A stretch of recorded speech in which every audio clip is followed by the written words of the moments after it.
let's get back into it.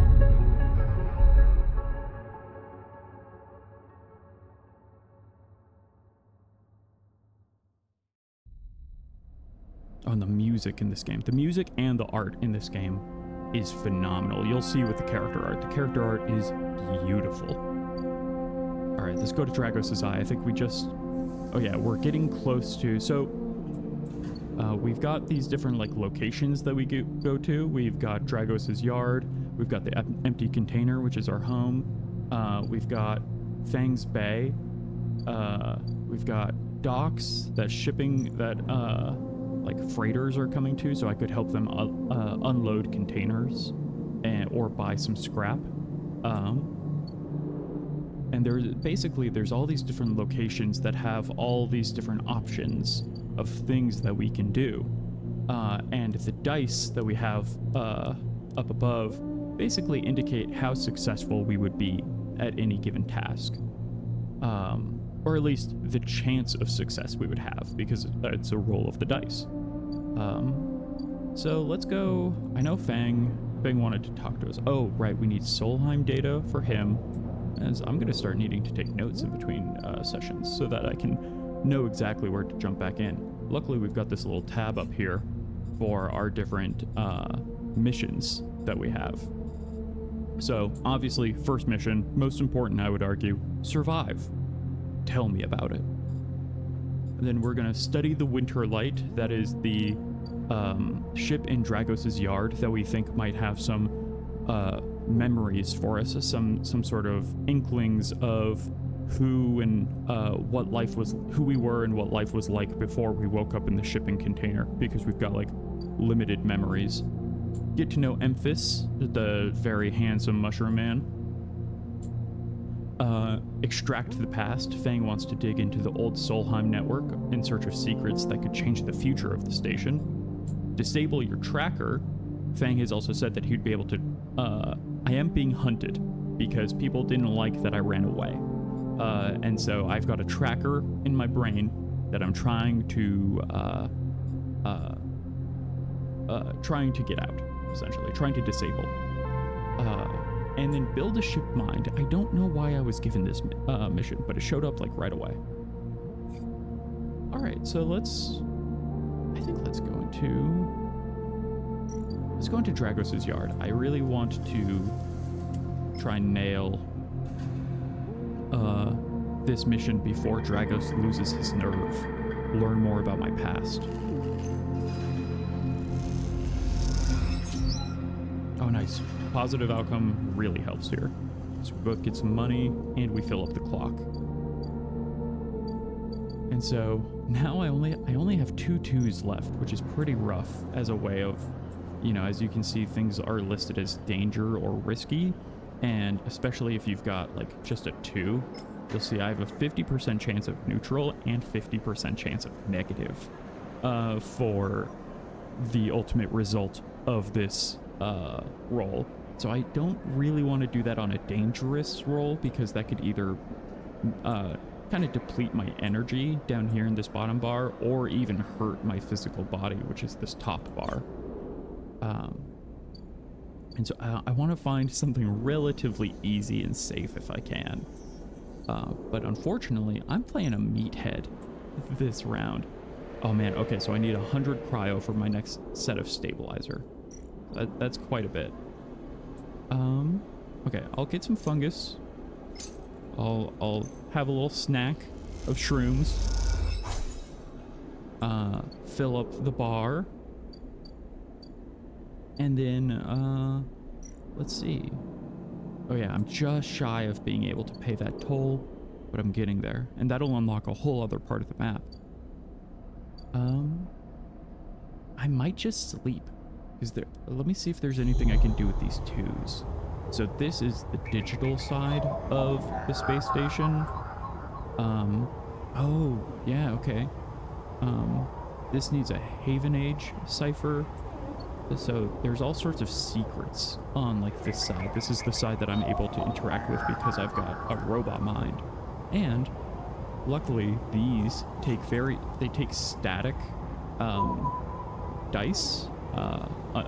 You can't roll for it, but they take low rolls, which is really nice because, like, it's hard to do other things with a 2.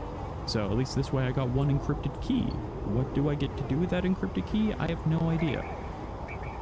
Oh, and there's an evil tentacle dog who hunts me in this world. In this side of the eye. You'll know when we see him. He's hard to miss. It's hard to miss. Okay, we've got 1 Haven Age data. We've got 1 Solheim cipher, so we could put this right into the core here. This little world-looking thing with all the triangles. Let's see what we get. Gate S7 access.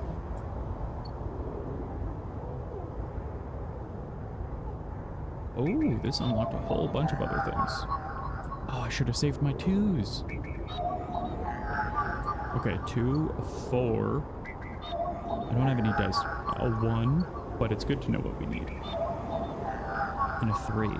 So we need 1, 2, 3, 4.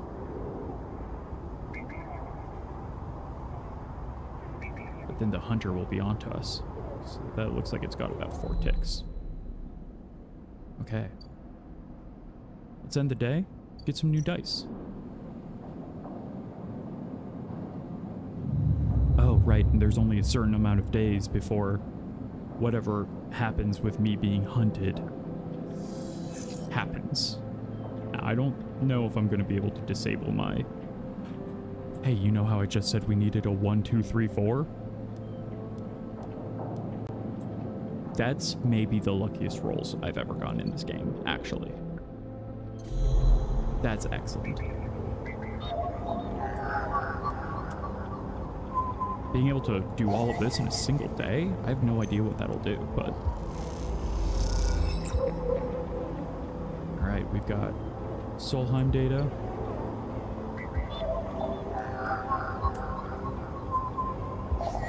I suppose this is just going to be a lot of Solheim data, probably.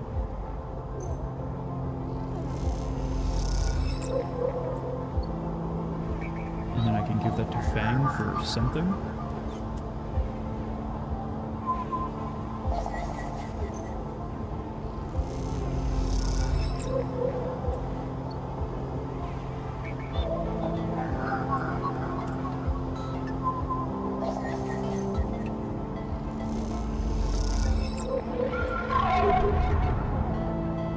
That's the sound of the dog.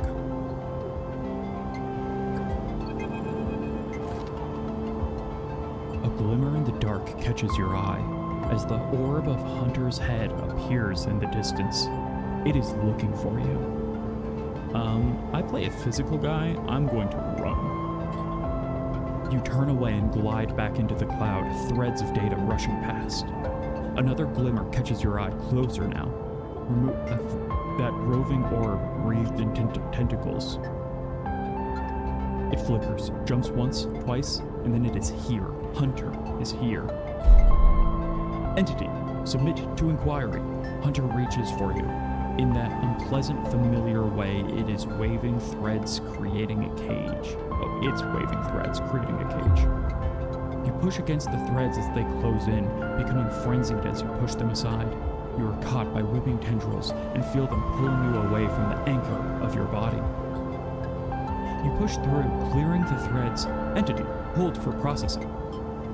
Comes the scream from behind, but you are already gliding away, back to your anchor, your body. You awake, dizzy, distorted, but safe. Whew. Made it. That dog's gonna be the death of me, I tell you what. I don't know why I became Hank Hill right there for a second. That boy. Okay, but I got so much data for you, Fang. How do I input? Oh, here we go, data. Bro, I got so much data for you, you won't even believe.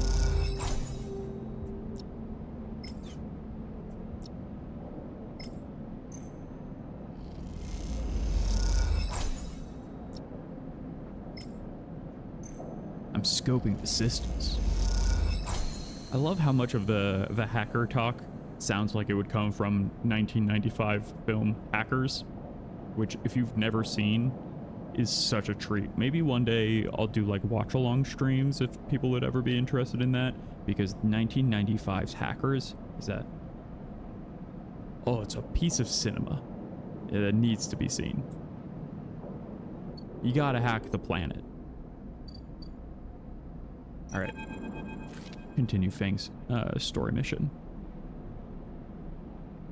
As you enter the bay, Fang is nowhere to be seen. The banks of servers and machines blink out of the dark in staccato rhythms, unseeing eyes of the station's digital ghosts. Shitheads! Fang's voice echoes from behind a stack, followed by the hammer of a fist on metal casing.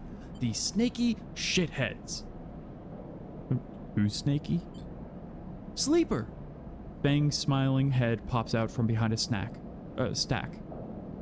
Just the emulated consciousness I've been eager to see. Come back here. You pick your way between the thrumming stacks, trying not to trip on the loose bundles of cables and that blanket the dark floor. Fang is sat in front of the monitors, mounted to a stack. Tell me, Sleeper, what do you see here? Fang waves at a monitor to his side, glowing with pale lists of information. You lean in closer, looking for the links in the data. The tables seem to be filled with personal information. Names, genders, dates, ID numbers, all the markers of institutional records. Shitheads? Fang laughs. Maybe not all of them, but what kind of shitheads? I'll be honest, I maybe was not paying the closest attention to the difference between Solheim and Haven Age. I think they're both a giant megacorps, essentially, spacefaring mega companies that, different flavors of shithead, as Fang would put it. Solheim? Bingo. Yeah, got it. I knew. That's pro gaming from me. He taps at the terminal. I pulled these from the old data you brought in. All employees of the Eye's original owners, and he leans past you and scrolls the list down. This is a snaky shithead. He stabs at the screen with a finger. The name reads Hardin Hurst. Friend of yours? Fang gives you a sideways look. Funny you should say that, Sleeper. He drags a stool out beside him and motions for you to sit. There just so happens to be a Hardin Hurst in Haven Age.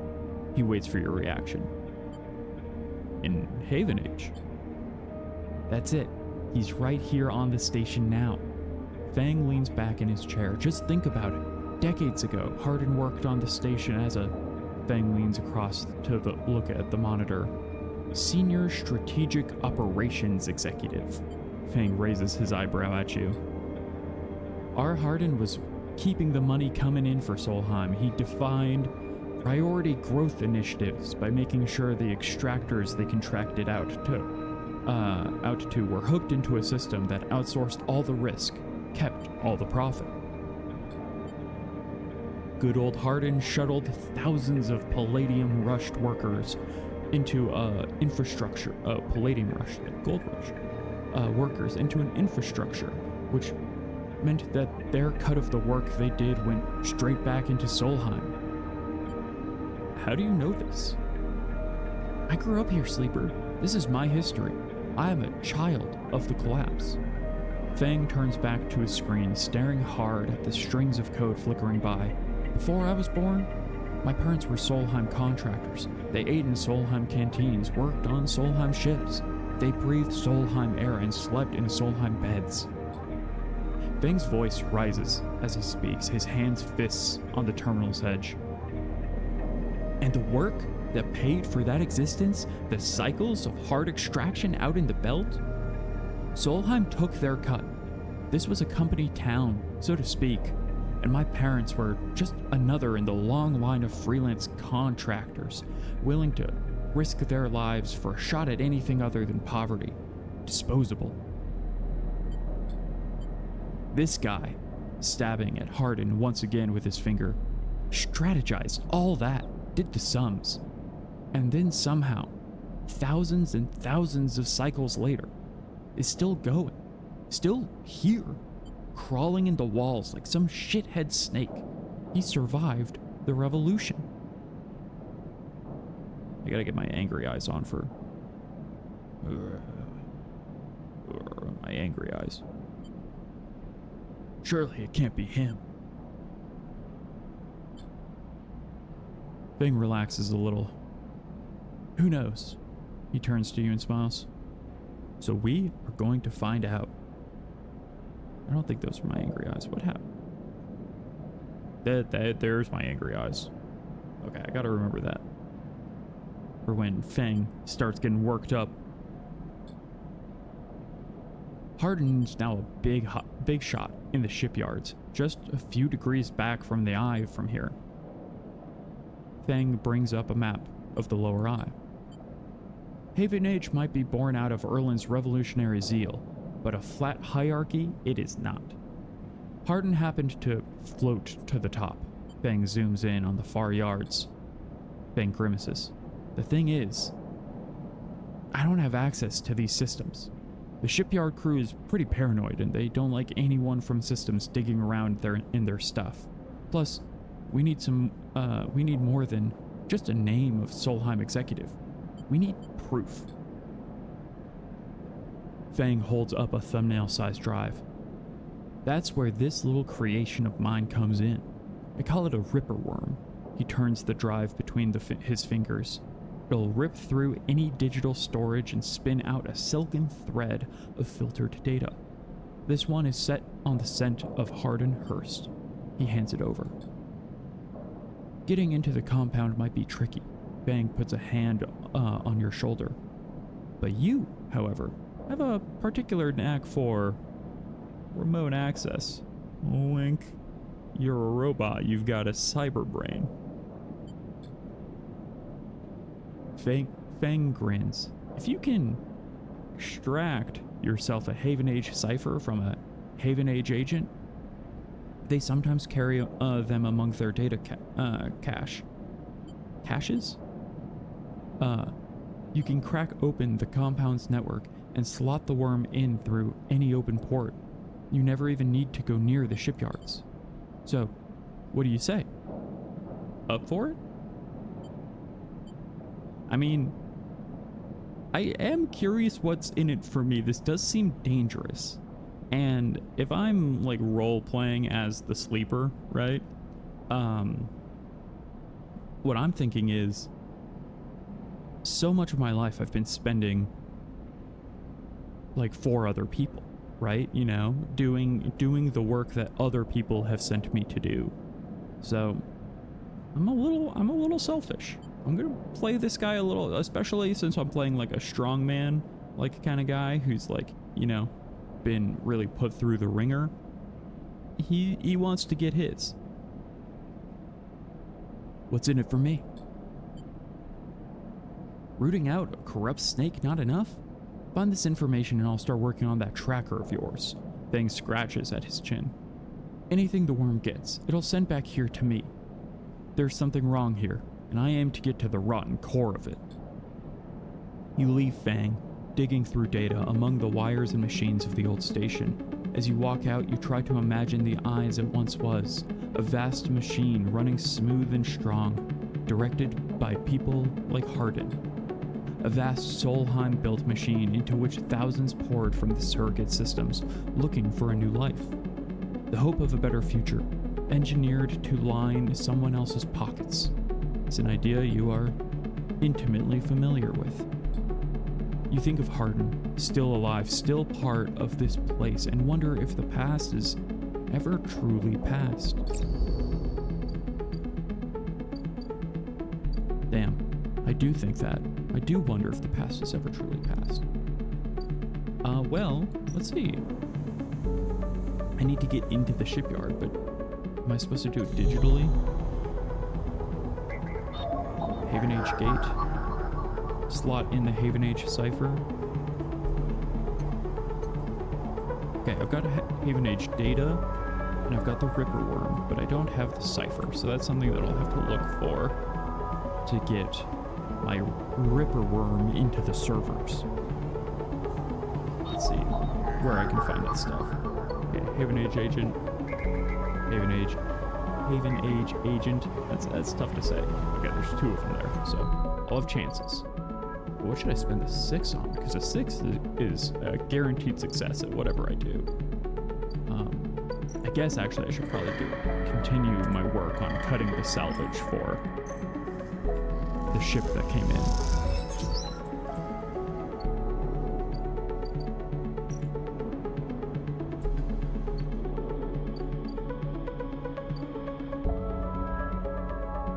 Okay. Call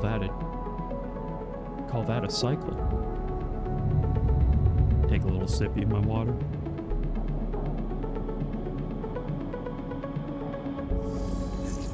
Oh, I'm hungry. I forgot to eat. Oh no, I forgot to eat and now I'm starving. And that really reduced my body's condition. So now I have fewer dice to use. Oh boy. You ever forget to eat and just ruin your body? It happens to me more than I'd like to admit.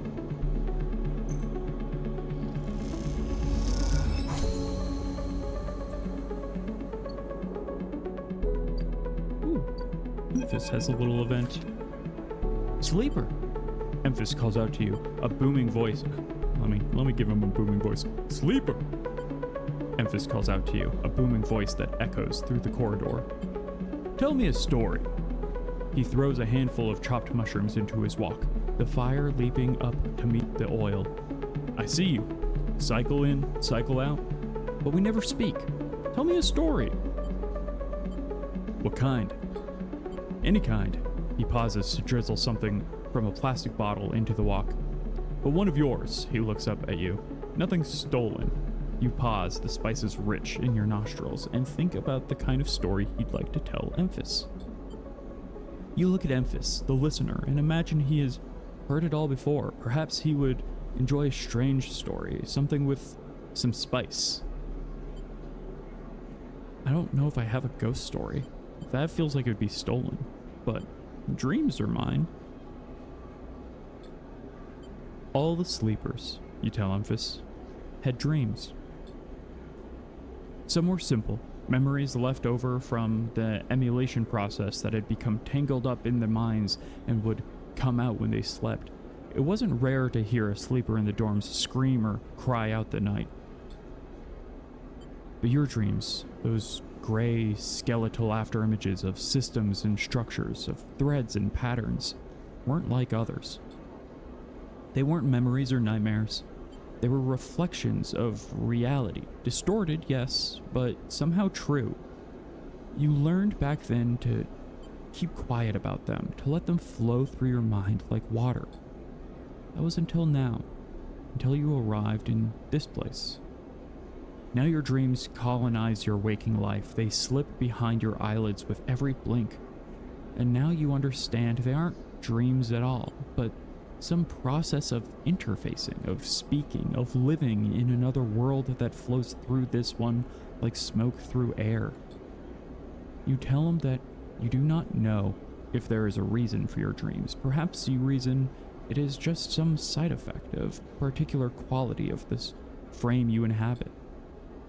But whatever it is a gift, and you hope to make use of it. Emphis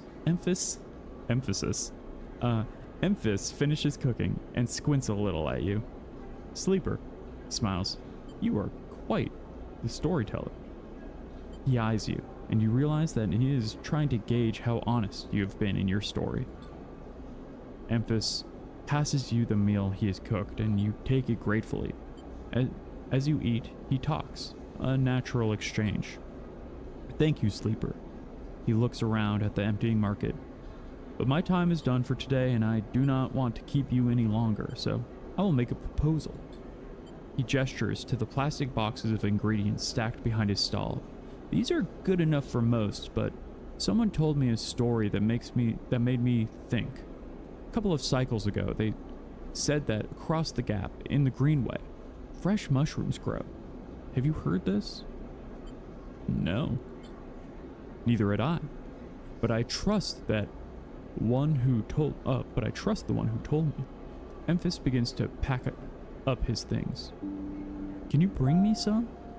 I cannot cross the gap and I worry about leaving my things behind. He smiles. I'm sure a storyteller like you could handle the trip. I will prepare them for you, and if you wish to tell it, be the audience for another story. Good, booms Emphas. Then I will wait for you to bring them. Emphas slides his walk away and straightens up. I will prepare a recipe then, Sleeper. Good luck with your foraging. You turn away and walk back into the main market, the rich taste of Emphas's food still lingering in your mouth. Stories for food, you think. A trade that seems more than fair. Would love to trade stories for food.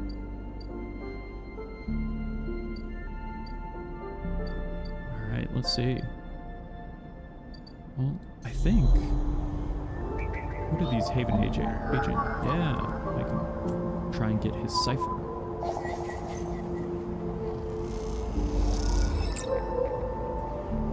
Oh nice, I got it. Alright, let's go install that Ripper Worm. Ripper Worm sounds like it would be the name of like I can't decide if it's a jam band like song or if it's like the name of a like Norwegian like death metal like black metal band.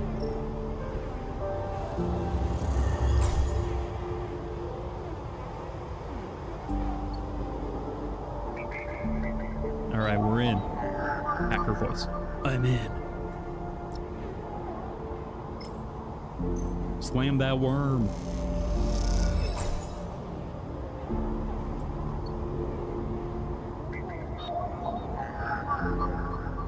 Okay, I guess the worm just needs some time. The age-old question. Would you love me if I was just a digital worm?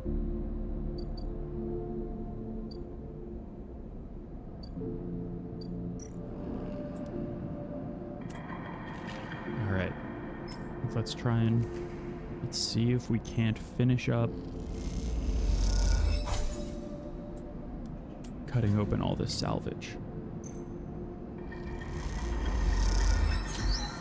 There we go. Second hacker voice. I'm in again. I'm deeper in. The final pieces of the winter light sit in neat piles waiting for the collection shuttle from Haven Age. Dragos has managed to sell the remaining pieces to the shipyards, a fact that's hard to forget as he has been telling you about it for the past 2 cycles, and all that remains is for Haven Age to come collect. You look around at the yard, transformed from when you first arrived. The mostly repaired drones flit back and forth, no longer buzzing unevenly or lost in dark corners, and the scrap is sectioned, sorted, the system that you and Dragos have put into place over the past cycles, paying off. As you look, you notice the glow of pale light from the office by the entrance, that run-down cab of a building which houses all the records and spare equipment. Dragos must be inside, and you get to your feet and walk over to find out when the shipyard collection crew will be here.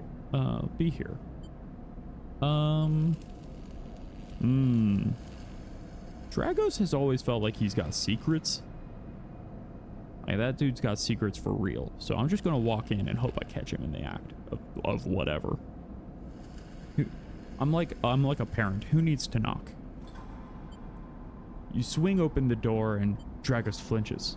Sleeper, is Haven Age here yet? He busies himself at the desk. The shipyards told me they'd be here soon. Then they'll hand over the chits and we are set. He writes something with a stylus on a slate, then shuts it off.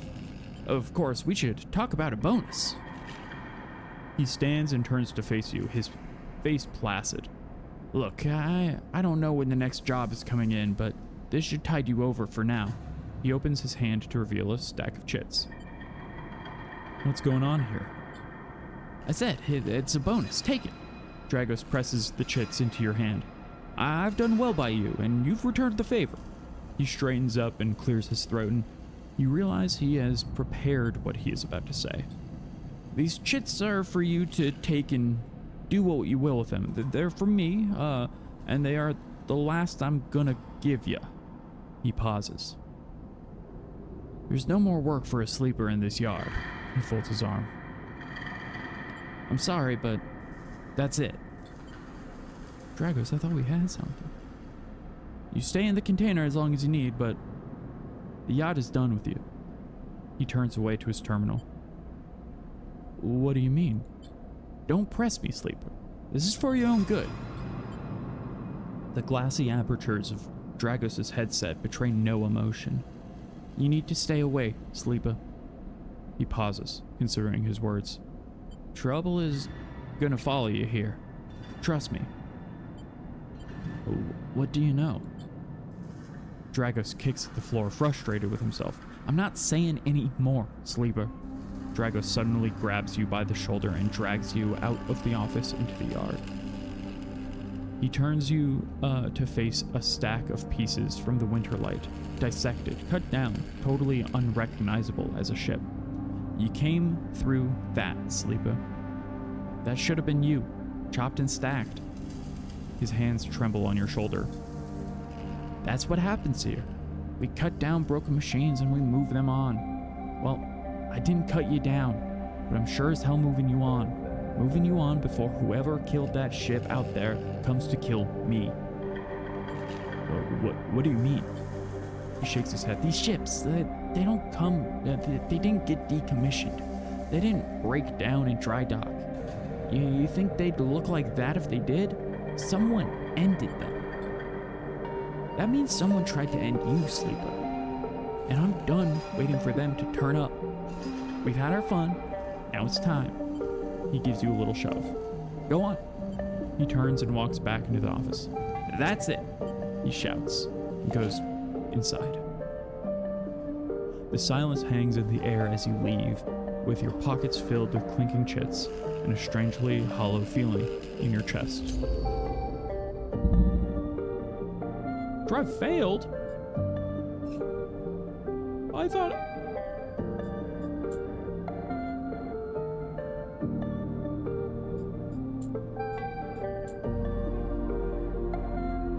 Oh, I thought I was completing the drive. How did I fail that? Oh, dang.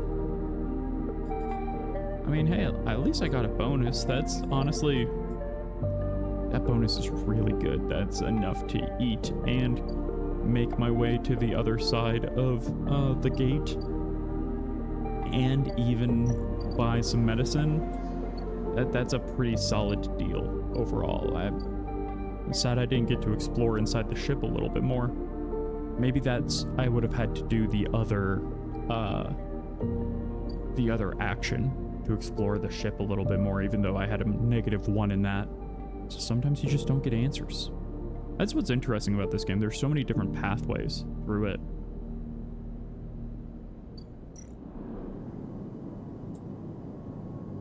Let's see. Okay, I've got a 1. Let me see if there's anything I can do with a 1. There is.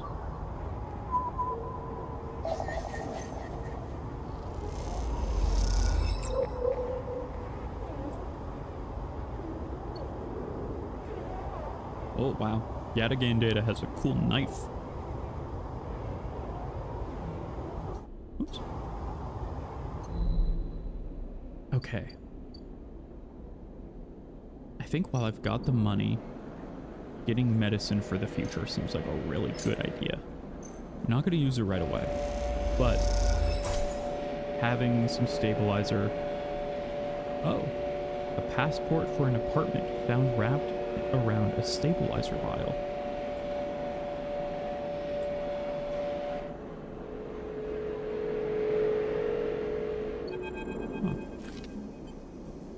As you quickly leave the surgery, eager to be away from Toshiro's glares, you notice something around the stabilizer vial clutched tightly in your hand. You open your hand and a thin film marked with holes and sigils unrolls from around the vial. At one end it has a hard metal strip, a handle. Inspect the handle. The metal handle is worn and pitted, but you can see a set of numbers imprinted into it. 207 F, and then crudely scratched into the handle on some later date low end. Inspect the film. You hold the cloudy film up to the light. It is perforated with an ornate pattern of holes. You can make out a word among the markings. Passkey. Is this an entry key for somewhere? For a moment, you consider going back to the surgery to return the key and then quickly think better of it.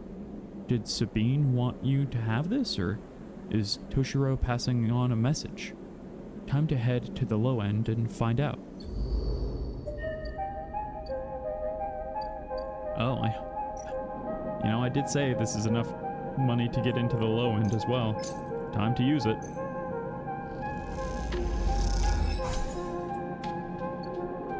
Low end access unlocked. Unlock apartment. You find the entrance to the apartment. Its passkey symbol obscured beneath layers of graffiti. Who lives here? I think we do now.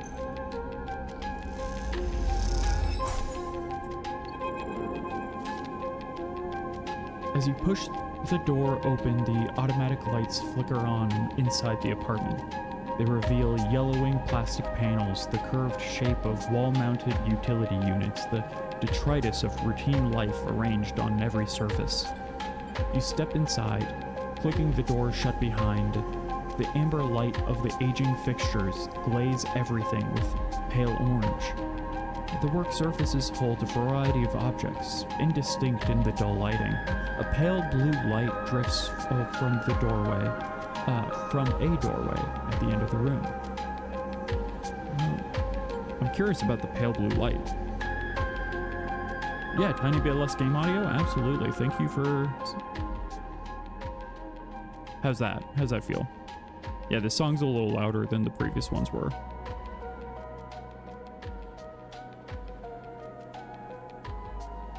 Yeah, absolutely. No, thanks for calling that out. Always appreciate, because I've got it mixed differently in my headphones than comes through on the stream. So always happy to know what the proper levels are. I'm curious about the blue light at the end of the hall.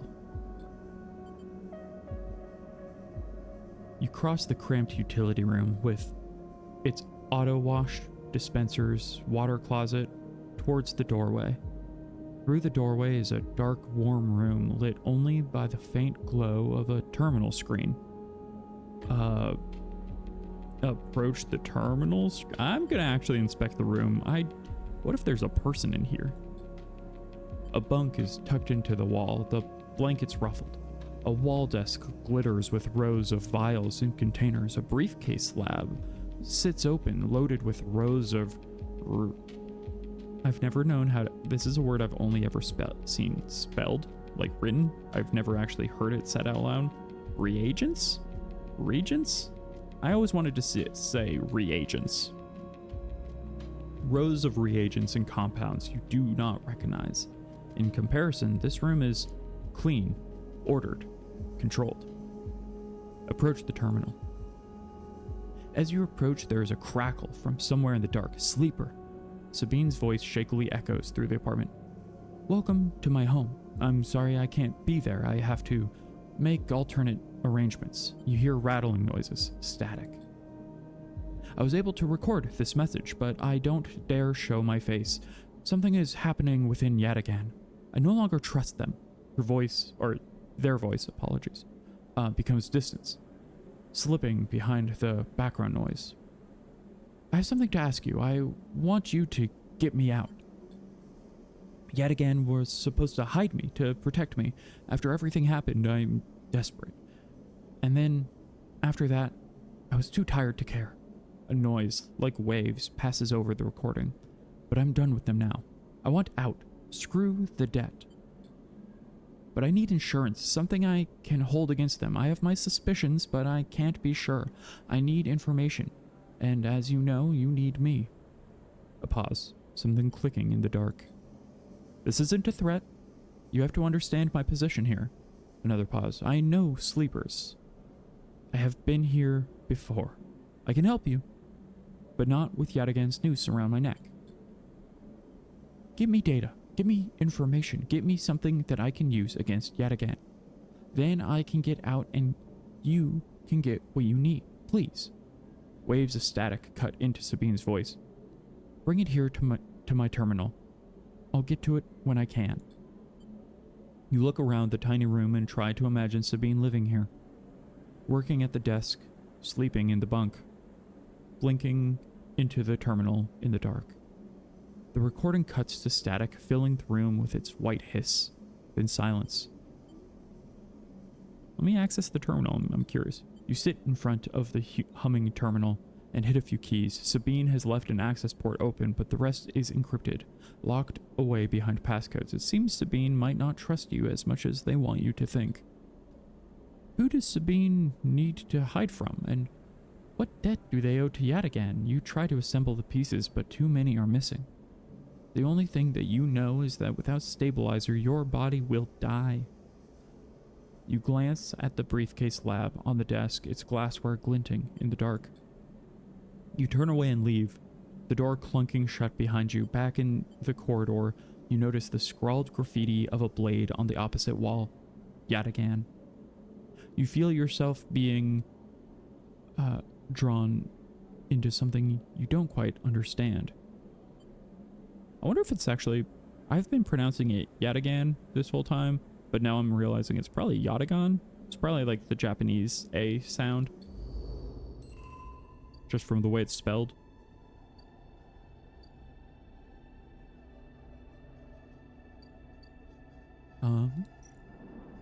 Let's see. Okay, now we've got access to the low end, where I can either do block maintenance or I could play Tavla. The clack of filtered caps can be heard in every concourse in the low end as the residents play rotating rounds of this game for cryo.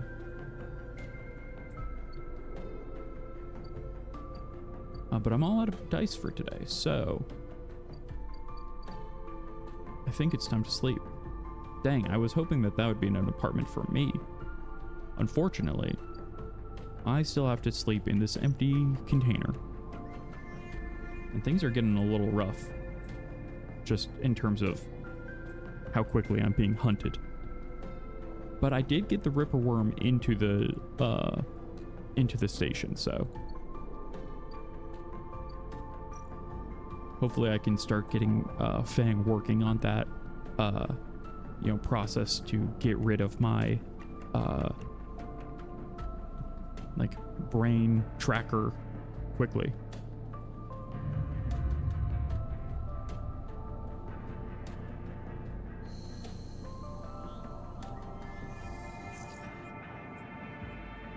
Okay, that's not great dice rolls for the day, but we'll see what we can do. Fang's Bay. Okay, so we need...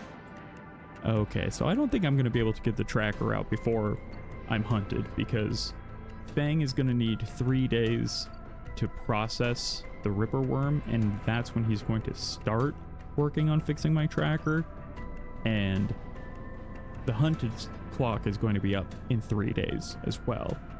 So we're going to find out what happens when I get found.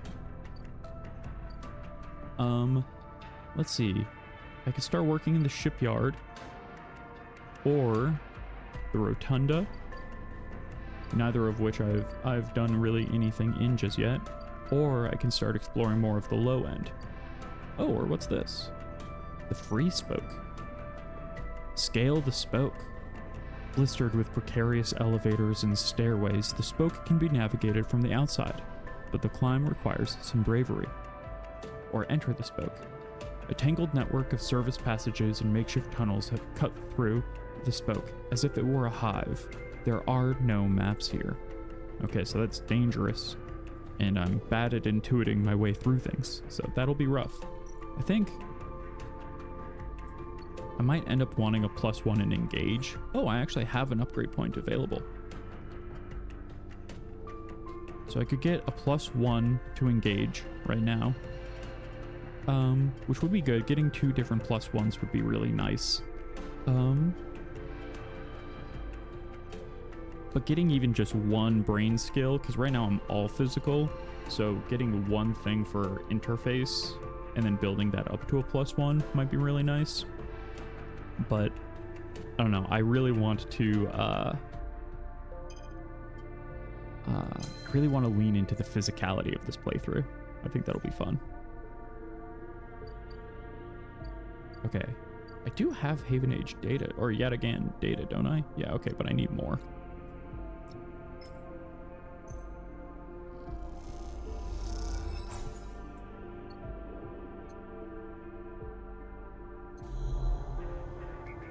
Let's see what we can find. Oh, dang, I don't have a 1. Oh, everything requires 1s right now.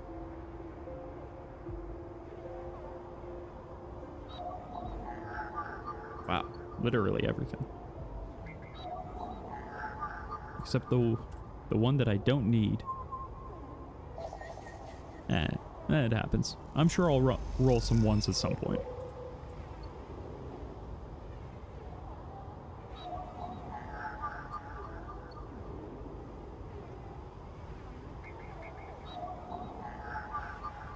Okay. Ooh. I always hit escape in order to like get out of this like part of the it just feels instinctual that escape should bring me from this screen to this screen. But instead it brings me to like the kind of like top layer menu screen. I think let's explore the shipyards. I'm curious about like this, and I've got a +1 to endure, so I can get pretty decent rolls on this stuff. Oh wow, that increases my energy when I have a positive outcome. That's great. You do well, and when their shift is up, a couple of hands invite you to share a ration pack and some of their well-worn advice. All right, yeah, let's... Ooh, yikes. Okay, that's not great. Yeah, getting negative condition on a failure is really bad. But what are the chances it happens again? Okay, well... It didn't happen again, but I got a neutral. That's okay. I am gonna need to find a way to make some money though, because after today, I'm not gonna have money for food.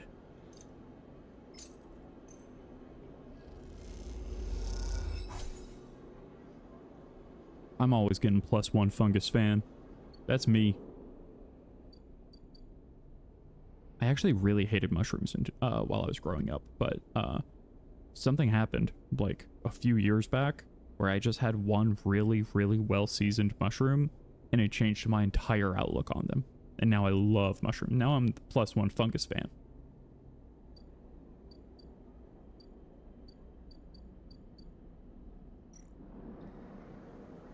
Exploring the rotunda should also be a thing that I do to see what I can get around here. So I bet there's work either in the rotunda or in the shipyard.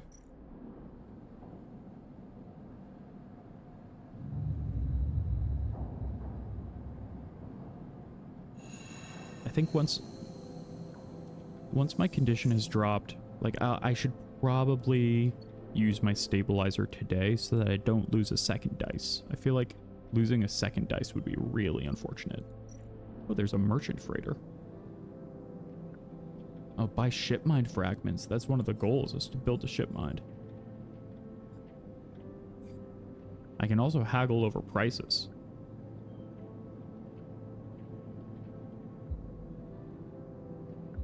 Okay, so they'll be here for...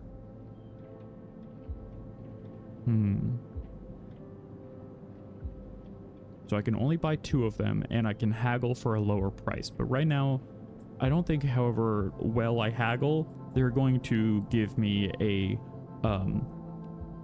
ship mind, like the core thing that you need to like build a ship in this universe, for $9. Be like, hey, this Lamborghini is way too high priced. Can you give it to me for $10, please? Like, even if it is overpriced, which, let's face it, a lot of cars are,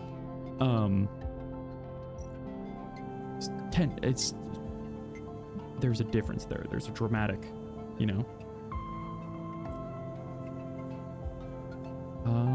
Let's see, should I? Yeah, I'm getting pretty deep into hauling materials and working as a yard hand.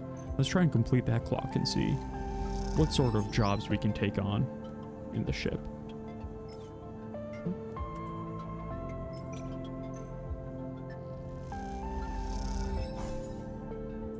Okay, it's funny that neutral outcome reduces energy when a positive outcome increases energy, but also, ooh, I really don't want to lose any more energy right now. Oh man, almost everything could... Oh no, I spent all my money. I spent all my money on medicine and access to neighborhoods, and now I don't have mushroom money.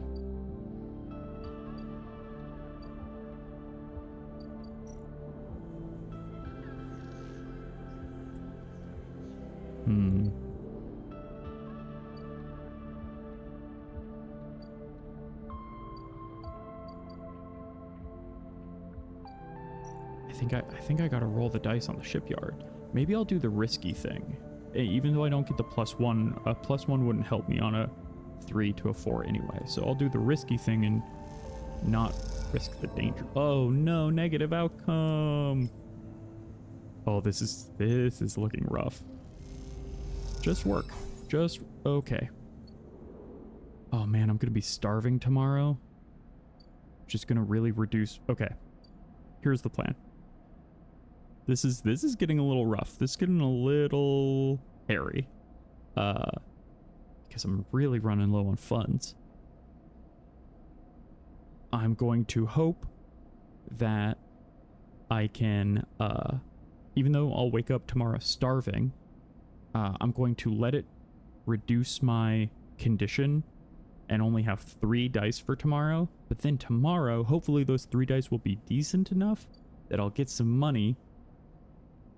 And then I can use that money to eat, heal, and improve my condition. I think that's the play. Otherwise, things are about to go very bad. I don't know if you can fully die in this game. It's never happened to me before. I at least got 1/6. That should be... Okay, Fang, you're great. I really need to go to the shipyards.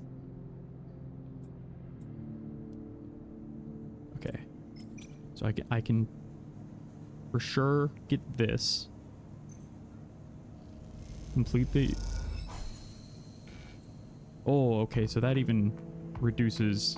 So if you're already starving, then getting minus energy reduces your condition. That's good to know. That's rough. I bet if your condition reduces to 0, it's game over. Okay, let's see. Okay, I unlocked 3 new places. Unit assembly.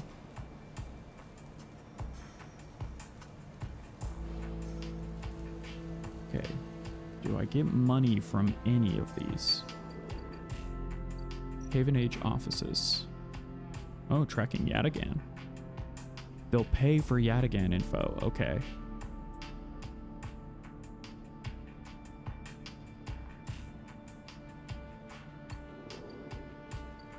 And then we unlocked something for Lem and Mina.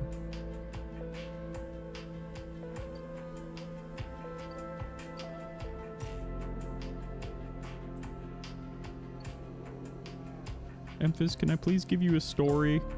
I'm short $6. As you arrive, Fang comes striding towards you, taking you by surprise. Let's go, Sleeper.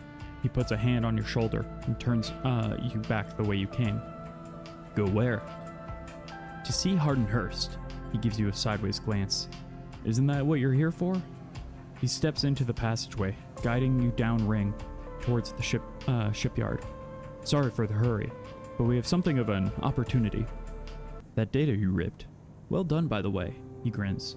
Tells me Harden is making a rare inspection of the sidereal horizon this cycle. It's the perfect chance to confront him outside of that compound he hides in. Fang takes a sharp turn into a dimly lit side passage. Confront him? Oh, that's my character's voices. Confront him? I'm channeling my inner Keanu Reeves for my character. That's right. It's the perfect time. Fang slows and slips into a dark service tunnel where somewhere in the black, a water pipe drips. It's him, Sleeper. That same Hardenhurst. Our worm ripped out decades of records that mention him by name, an entire trail of documentation from the first days of Solheim's collapse till now. He wrote out the whole thing, slipped into Haven Age when it first broke off from the Union. He paces in the tunnel, a hand rubbing at the back of his head. I need you to understand something about Solheim, Sleeper.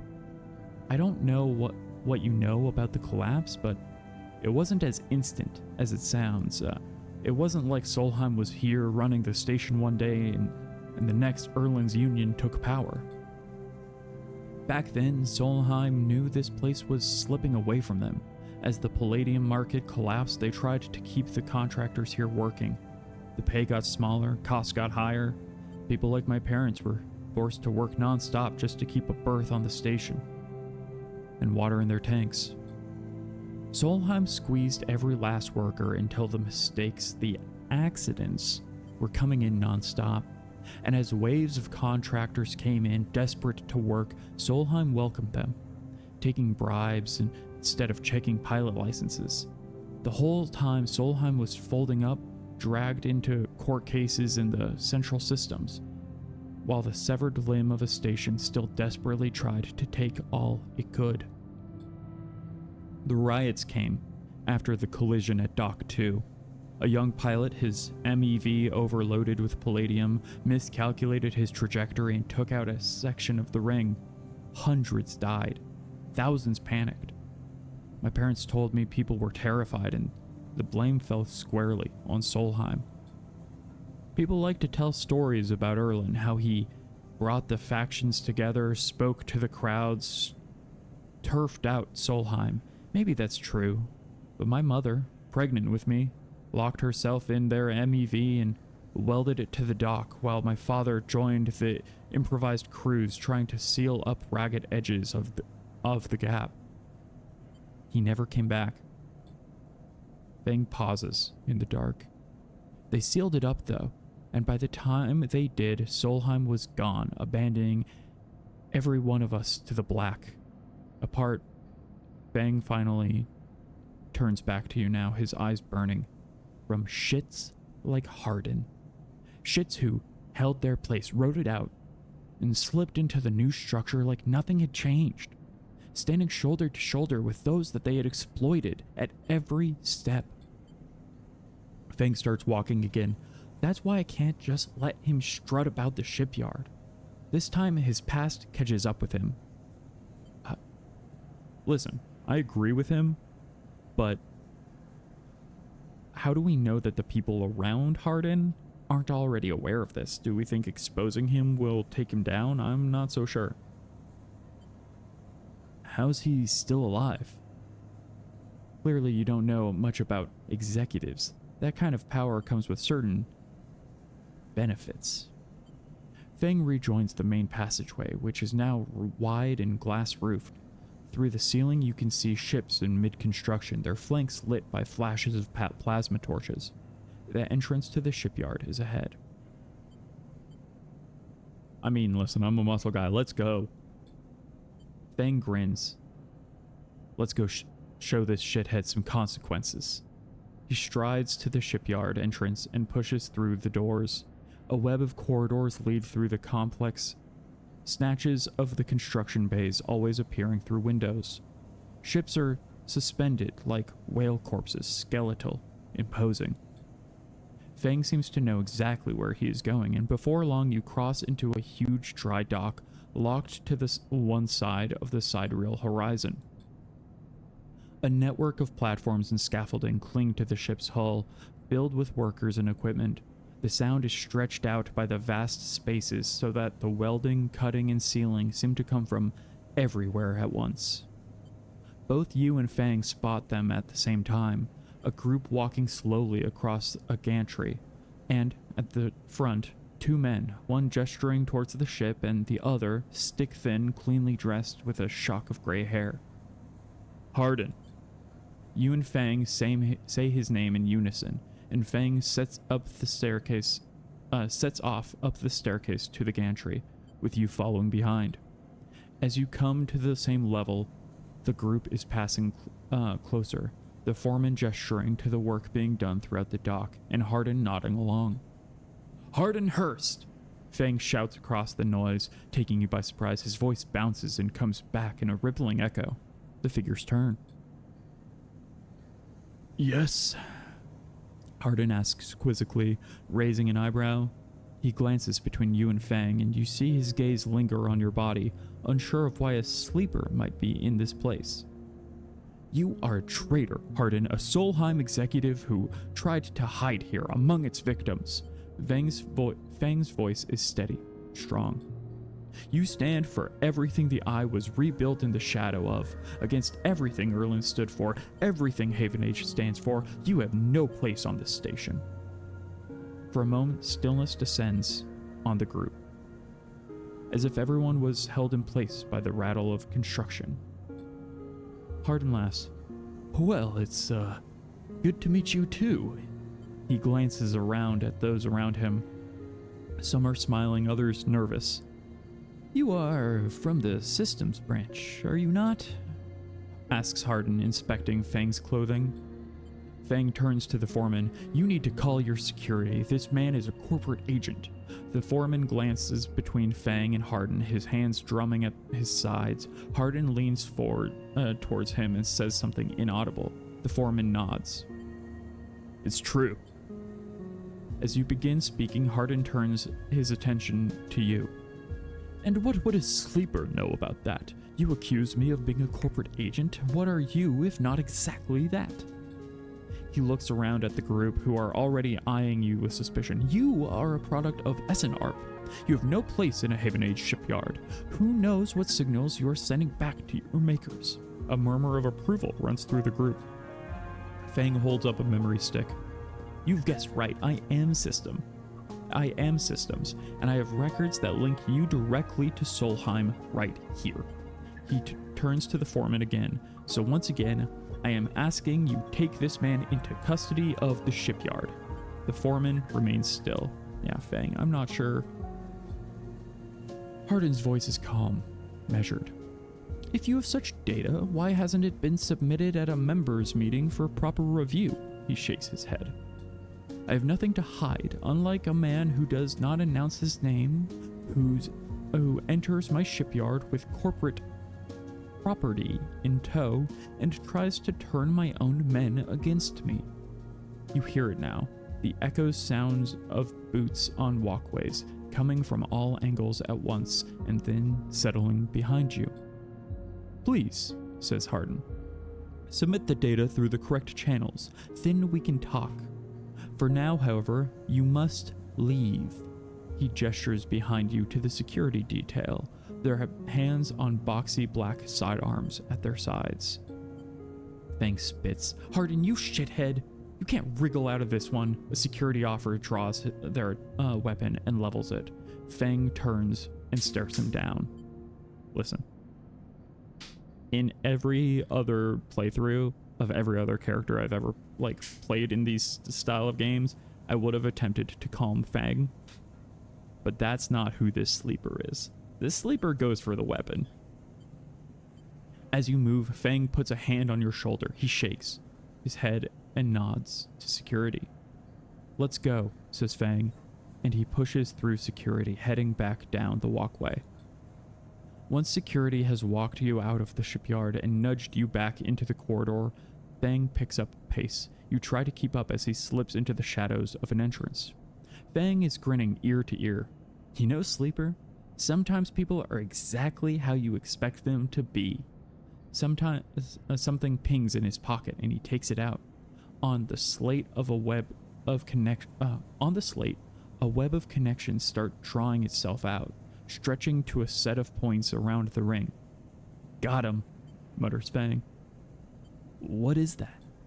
"Fang, I was about to disarm a man and get into a gunfight for you. Did you not tell me the whole plan?" "That, Sleeper, is something our worm added to Hardin's personal slate. We are tracking his outgoing messages." Fang's grin looks ghostly in the uplight of his screen. "The old ways are best. Spook them good enough and they'll give the game away." He jabs at the slate and you see the web is being drawn over a map of the ring, lines bouncing from point to point. All these dots, these are Hardin's buddies. The ones he is messaging right now, and we're going to find them all. "Bro, you tricked me." "Not exactly, you did good." Fang glances around and slips the slate back into his pocket. "We better split for now, Sleeper, but this is exactly what we need. Good hunting."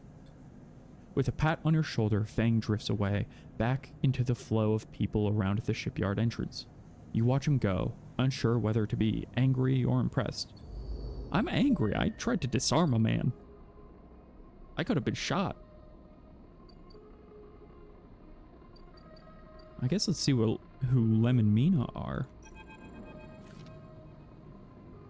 We're in the shipyard. Just immediately going back to the shipyard after nearly getting in a gunfight. Just being like, "I work here. It's fine. Don't worry that the boss of this entire place just had a massive confrontation with me and now everyone knows who I am." From the walkway of the side rail horizon, literally the exact same ship. Literally exactly where I just almost got into gunfight. From the walkway, the side rail horizon looks impossibly vast. A landscape of plating and frames. All along her flanks, torches flicker, drones maneuver, arc lights glint. The sense of scale of industry is both stunning and strangely unsettling. "She's quite beautiful, I think." You turn to see a figure a little way down the walkway, leaning at the railing. He's thin, ragged, his work gear poorly fitted and loose. The torches of the side rail horizon flicker in his eyes as he turns to you. "Lem." He leans back from the rail, revealing a child standing beside him, staring out at the ship. "And this is Mina," he adds with a smile. "Aw. Oh, they're so cute. Oh my gosh, little Mina." "Hi, Mina." She stares and tucks herself behind Lem, who dutifully picks her up. "She's a little slow to trust, aren't you, Mina?" She buries her face in the folds of his overalls. Mina looks out from Lem's chest, a dark brown eye twinkling among the rough material. "You working on her then?" Lem asks eagerly, gesturing at the fast ship. "Or just admiring?" He shifts Mina's weight to his other arm. "Momo, these are your favorite characters?" "Yeah, they're really good. I didn't meet them until really late in my first ever playthrough, but they're great. I think this is like the main plot that you did, right?" He shifts Mina's weight into his other arm. Working." Me too. He flashes a Haven Age pass. "I knew it just to look at you. I mean," he stumbles a little over his words, not wanting to be misunderstood. "I mean, you look like a worker." She's Mina and my ticket out of this place, our escape vector, so to speak." "How?" "You haven't heard? Anyone who takes a Haven Age contract on the Sidereal Horizon will be entered into a draw for the transit support crew." He smiles. "We won't get to sleep the journey through, but a couple of decades of service will be nothing for me and Mina Means landfall on a new world, he winks. Decades? It's a long trip. He shrinks up, stretching his back. That's a colony ship, friend. The Celis Foundation is sending thousands of people to settle a system well outside the reach of the core worlds. It'll be a totally independent colony. No surrogacy, no corporations. Is Celis Foundation? They're a Haven Aegis client, yeah. Some wealthy project from the core systems interested in independence and self-sufficiency and all that. They hired the whole shipyard out, helped re-kit it and everything. He strokes Mina's hair. Someone else's dream, I suppose, but doesn't mean people like me and Mina can't tag along. Mina responds, pushing his hand away. Daddy, she whispers. Food. Pulling an exaggerated grumpy face. He glances furtively at you as she plays with a set of dog tags that hang from Lem's neck. I'm just chatting a little, meanie. Give Daddy a sec. He turns back to you and you suddenly notice how tired he looks. I'm not on the Haven Age crew yet, but I'll work my way in. You can do it too, friend. We have to stick together. He smiles a little shakily and you wonder how long he's been working to break into the official shipyard crew. For sure. He looks out at the sidereal horizon as if trying to pull energy from those flickering torches from the vast hull. We've got to hold out, okay? You aren't sure if he's talking to you. That's how it works. While he stares out, Mina catches your eye curiously. I think I'm just gonna stay silent. A little girl doesn't know what to say in this situation. I mean, well, I am curious what Mina has to say. You agree, Mina? She straightens up and meets your eye. Daddy loves me. She says it stubbornly, daring you to question her. Lem smiles and lifts Mina. That's it. We hold on. He smiles sheepishly at you. We're just a couple of softies, isn't that right, Mina? He sets her down, standing by his side, and she clings to his leg. Gotta go feed this one. He pets her back. Maybe see you on a shift, huh? He turns and they walk down the walkway away from the shipyard. You see them talking and then a moment later, Mina turns around and stops. See you, robot! Her shout echoes down the walkway and she flashes you a parting smile before running to catch up with Lem. You watch them a little before you turn back to an impossible scale of the sidereal horizon. A ticket out. Okay. Well, there's potentially a way out. I mean, I'm about to be hunted. Whoever's coming calling is about to come collect. But... okay. I know...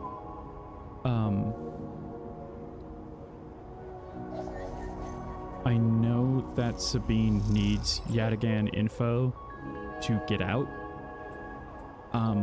But Haven Age will literally pay me for Yataghan info, and I need money so bad. Because I need a mushroom to eat, to munch on. So please. Give me $6 for this data, please. Okay, that's enough. It's still less than I was hoping for, but it's enough. And then let me see, does unit assembly... Okay, so I gotta make sure that I don't fail quality control for any of this stuff. But I could become a welder's mate or get into systems fitting. I think with how physical I'm gonna go engineering as my like mental stat. Even though interfacing would be helpful, I think that this feels more in character. The sidereal horizon is assembled block by block. You earn a place on the teams welding those blocks together. Let's see if do I get any money from this? Okay, 12 cryo. Okay, I can earn money doing this. Oh, I have money for 2 meals. I might need to eat them both today. Because it doesn't completely fill up your energy. Yeah, I might need... Well, it'll go down 1 over the day. And then I can get another tomorrow. That'll fill it up completely. I'm certainly not going to be getting a ship mined anytime soon. Alright. I'm going to take my stabilizer as well. This is going to have to last me because I'm also probably not going to have 100 cryo to spend on more stabilizer anytime soon. But we'll see what happens tomorrow because someone who is tracking me is about to find me.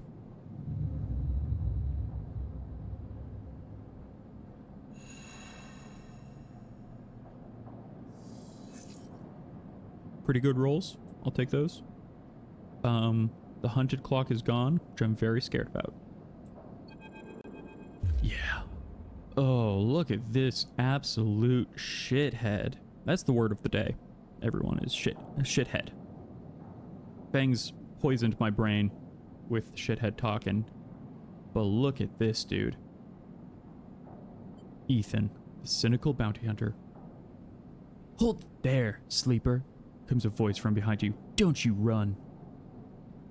I'm wondering how bratty should he be versus how like almost too much bravado. Hold it there, sleeper. No, I like the brattier. Don't you run. I'm gonna run. Fuck this dude. Sorry for the cuss.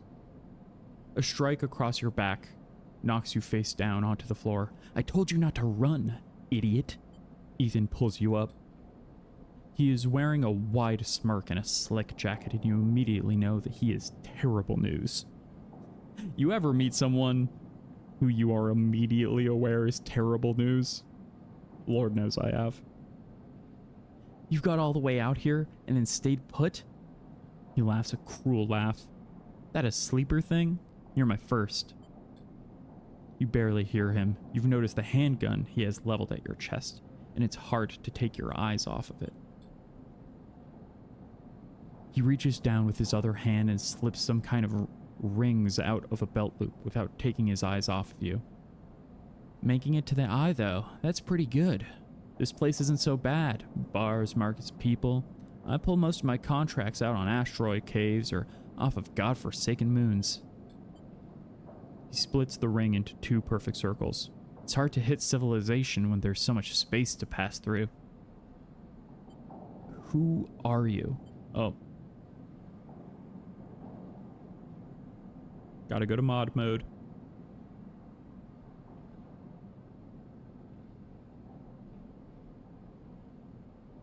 Just a quick pause.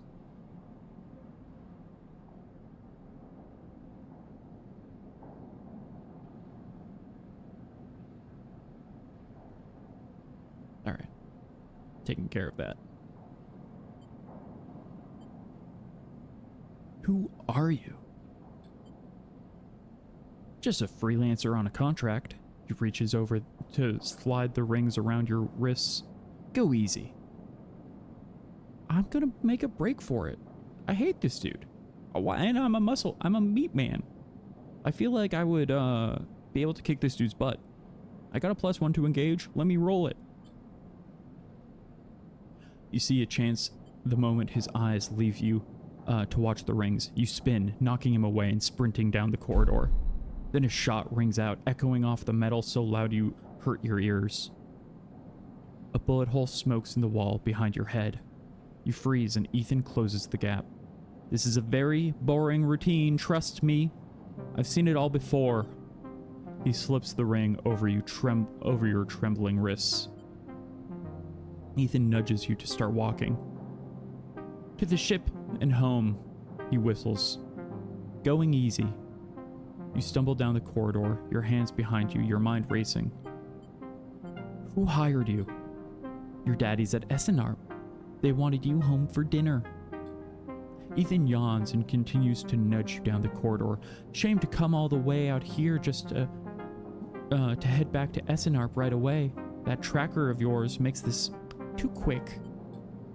Was hoping you'd put up a little bit more of a chase, you know? A running battle through a bright market, maybe, or a holdout in the low end. There's a few establishments that I would have enjoyed checking out while I asked around. You walk on in silence for a little longer, desperately trying to think of a way to escape. That SNR tracker will be the death of you. Hey, I have an idea. Ethan interrupts your thoughts. How about on the way back to the ship we stop for a drink?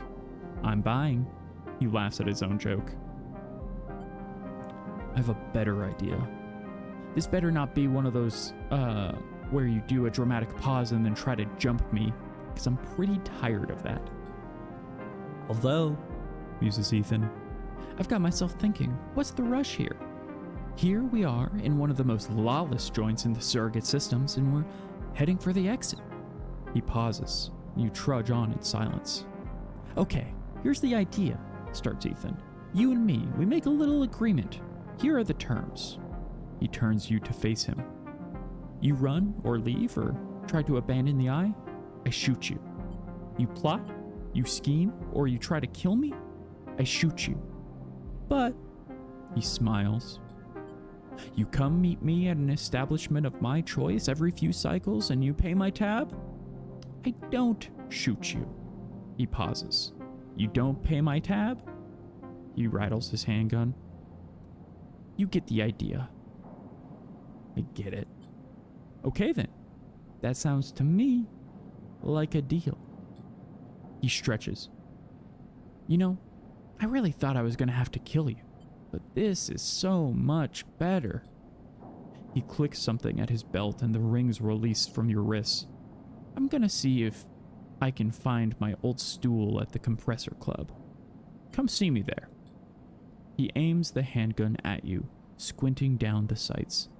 Just let me remind you, that body of yours is one big tracker. So don't even think about leaving the eye. I'll know. Ethan turns and strides off down the corridor, slipping his handgun away. The mix of relief and terror you feel is overwhelming. What are you going to do? Oh. I mean, I'm gonna have to kill that dude. This is my Mickey 18 impulse. If anyone's seen the Mickey 17 movies, the impulse of just like, well, why don't we just kill the guy? Why don't we just kill the man that's the problem? Is always so much my instinct in movies and games. I'm just like, listen, he's threatening to kill you if you don't pay his tab. This is self-defense. I know we shouldn't go around killing, randomly. But some people like Ethan are asking for it. He's daring you to do it, really. Let's see. I can get some more good money by engineering. Actually, I wonder if I can... Let's see. I want to get one more...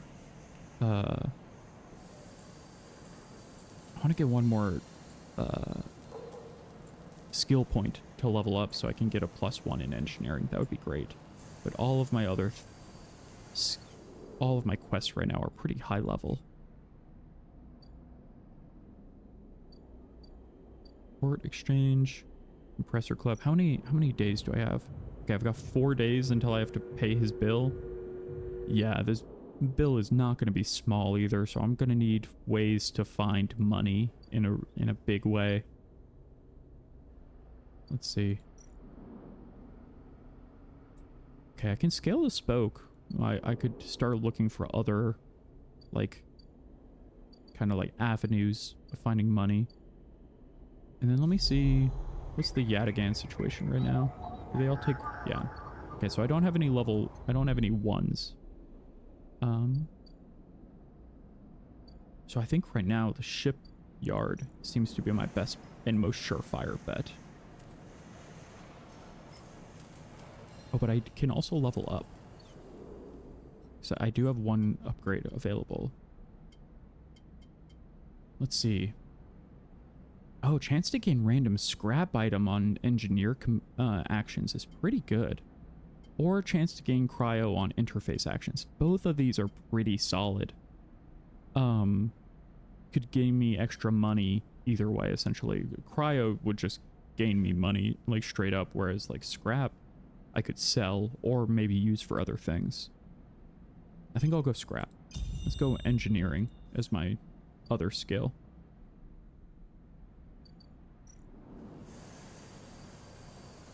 So now I might even make extra money off of this.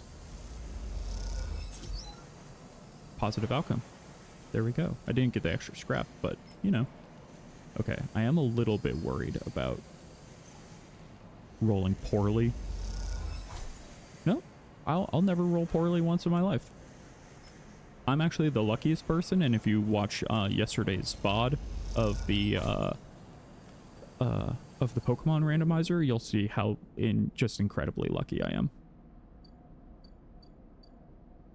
Some clips of that coming up next week. I'm excited for that.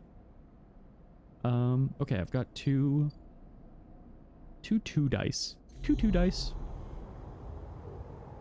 You don't hear much about tutus anymore. I feel like back in, that's one of those things like Quicksand, you know, like the John Mulaney bit, where I feel like I was seeing tutus all the time during like cartoons and stuff.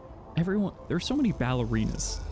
Maybe this also might have been a Canadian thing, because like there's a lot of like French Canadian animation that I watched growing up, just on like public access television. And I feel like the French love ballerinas.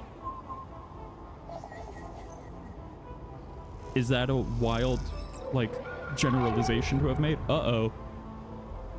That was the sound of the dog. The Cthulhu dog is here. Those familiar threads wrap around you, bind you, test you. Entity, submit. Hunter's strange head bobs in your vision. Your allies in the sealed dock cannot save you. Oh right, he was talking about the saved dock last time, or the sealed dock last time. We haven't been able to access that at all. I wonder what that is. In that globbed head, you see whirling strings of data, so many spinning there that they threaten to tear you through the thin skin and whip out into the void around. What happened to this creature? The threads squeeze, and you lose any sympathy you might have had. You must escape. Listen, I'm not saying I approve of it, but sometimes you gotta kick a digital dog. Especially when that digital dog is actively trying to eradicate your being because it sees you as a virus. You lash out once more, pushing Hunter back, severing threads that regrow as fast as they are broken. As you slip away, you realize you have to find a way to deal with Hunter once and for all. This is getting too dangerous. Ooh. I don't know. How am I going to handle it once and for all? Luckily, I've got some money from working in the shipyard. Go be a fun guy for an afternoon for dinner. Oh man, but I'm gonna... Ooh, turns out life is expensive because I'm gonna need medicine, but I'm also going to need to pay off Ethan's tab. That's gonna be a rough combo. My condition went down significantly after that encounter with Ethan. I probably should not have fought so much. But screw that, dude. You know? Oh, and Fang is just missing. Huh.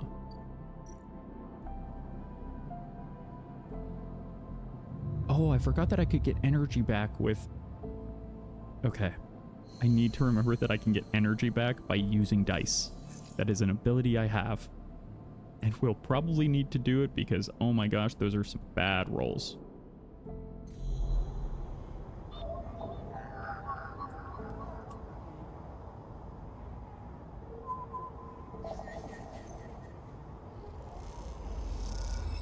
if there's somebody who needed Haven Age data, because I've got so much Haven Age data that I don't know what to do with.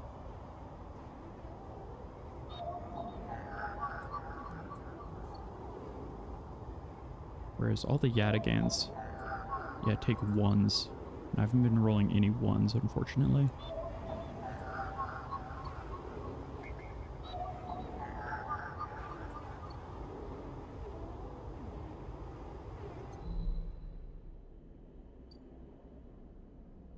Okay. Oof.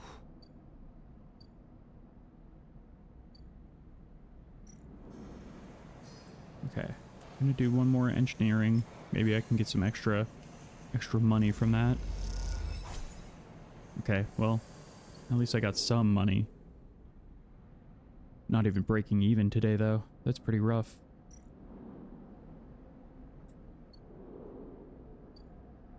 So I've got 2 people who want Yatagan info. And 2 people who want... Nobody wants Haven Age. I've got 6 things of Haven Age data.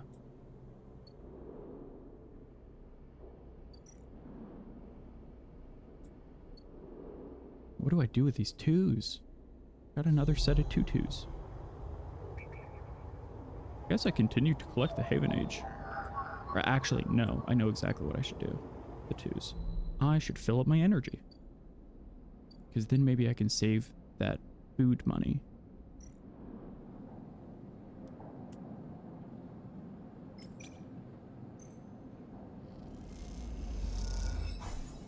Alright. Hey, that's actually pretty good. 2 energy for a single dice use. It's pretty solid. That'll certainly save me some money. Oh, but I'm gonna start breaking down pretty quick here. I need some more, okay. That's some decent rolls.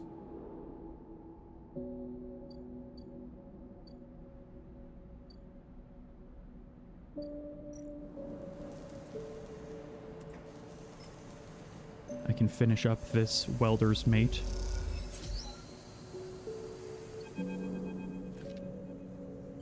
Each shift, a crowd of would-be workers gather outside the shipyard, each of them clinging to a 4-digit number printed on receipt paper. These are their assignment numbers, and you are either called for a shift or you aren't. As you arrive, the crowd is restless and chatter rumbles through the lines. For those who, like you, have graduated to the work teams, shifts are guaranteed. Having just walked out of a meeting with a supervisor where you were praised for your efforts, you feel the glow of a job well done. Yet you can't help but feel empathy for those huddled as you pass, waiting for their number to come up. You keep your head down as you leave the shipyard, feeling a little guilty as you do. Hey, sleeper, wait up!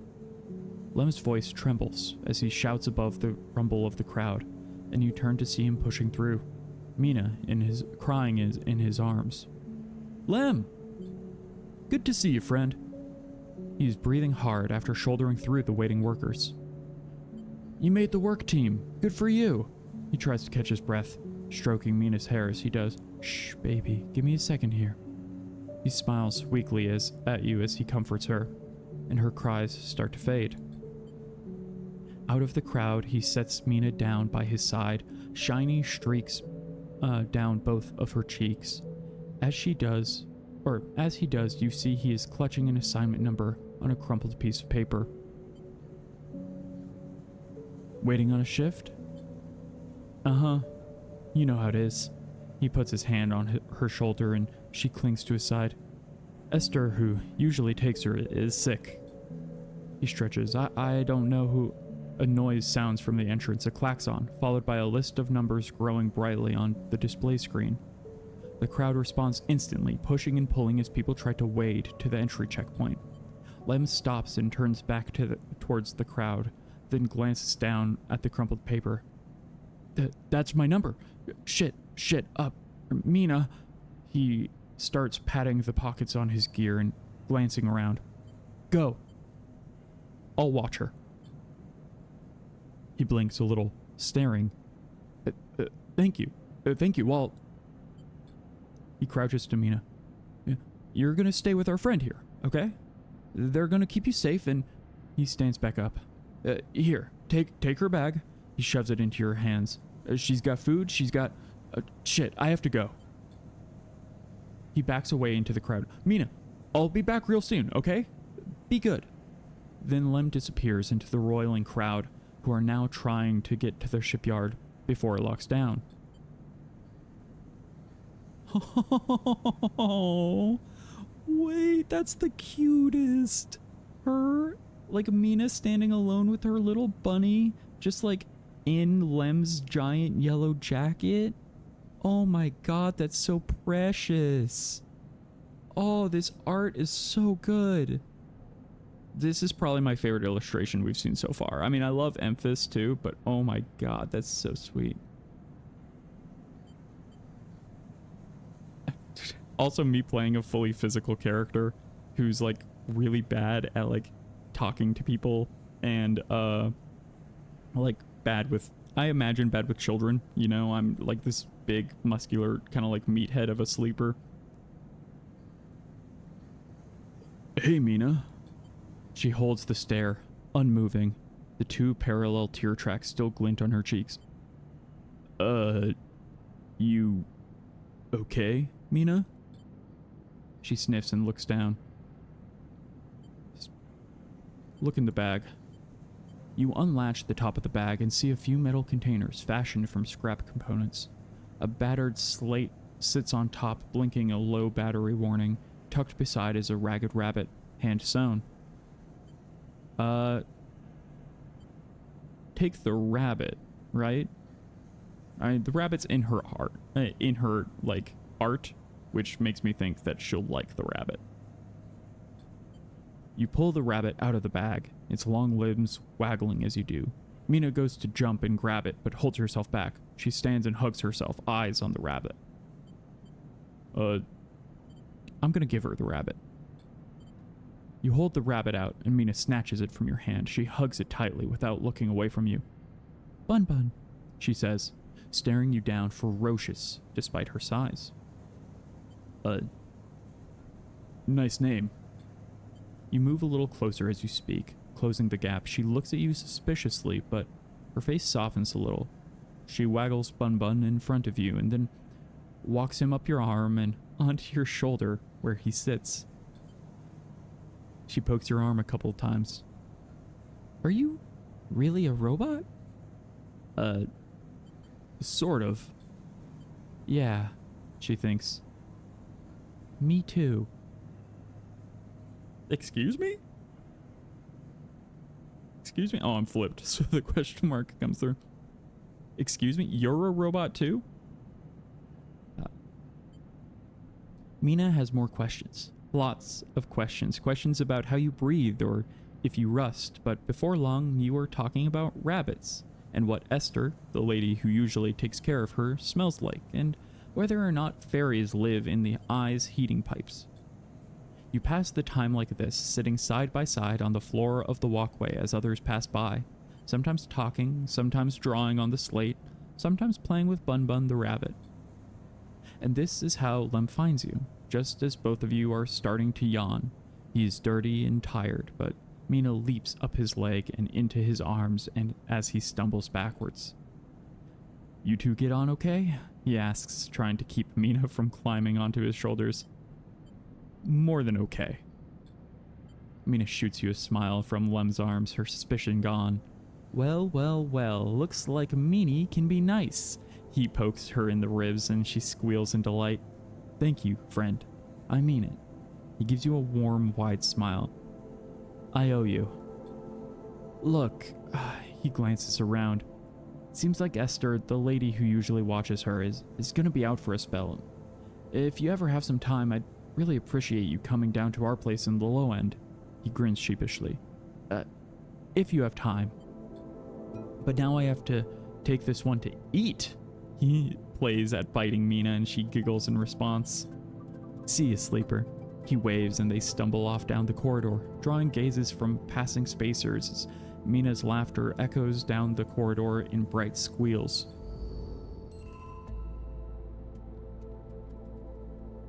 Oh, I got a new drive. What's the... Help Lem work. Oh, that's very sweet. Side reel hull. Oh, I need a +1 in engineer to do this. Wow, I haven't seen that yet. You've been promoted to the assembly team working on the hull itself, welding the fabricate blocks of the ship into place. A vast job. I didn't realize that there was things that you just straight up needed a +1 to even try to do. Luckily, I'm close to getting a +1 in engineer, but that's tough. Also, look at how full that needs to get. I wonder if that... Ooh, that's gonna be tough. Okay. Let's see. I've got a 1. So let me get some yet again agent data. I feel like it's supposed to say if it's yet again or Haven Age when you hover over it, but for some reason it's not doing that right now. Okay, here we go.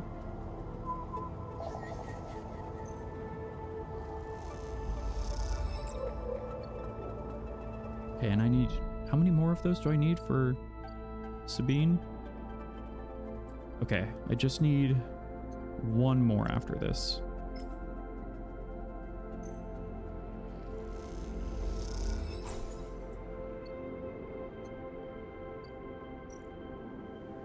Oh, Lem and Mina. Babysit Mina. Lem can't work shifts in the shipyard unless someone watches Mina. You two seemed to get along last time, and Lem is desperate. Oh, I'm actually good with kids because I have a +1 to engage, which is not just fighting in this game, which I really like. Engage is also like how you interact with people. I really love how it gives engage a little bit more to do, which is really nice. It's honestly maybe too strong. But let's see what else I can do. I can also scale the spoke and start to uncover some like new areas. Or the rotunda. I've still never explored the rotunda. I should really do that, I feel like. Steal some dock plans. Oh, there we go. Single roll. And I've got the rotunda unlocked. Oh. Okay, there's a lot here. Oh, it's the sealed dock. It's the sealed dock that the angry dog was talking about. I should have explored this ages ago.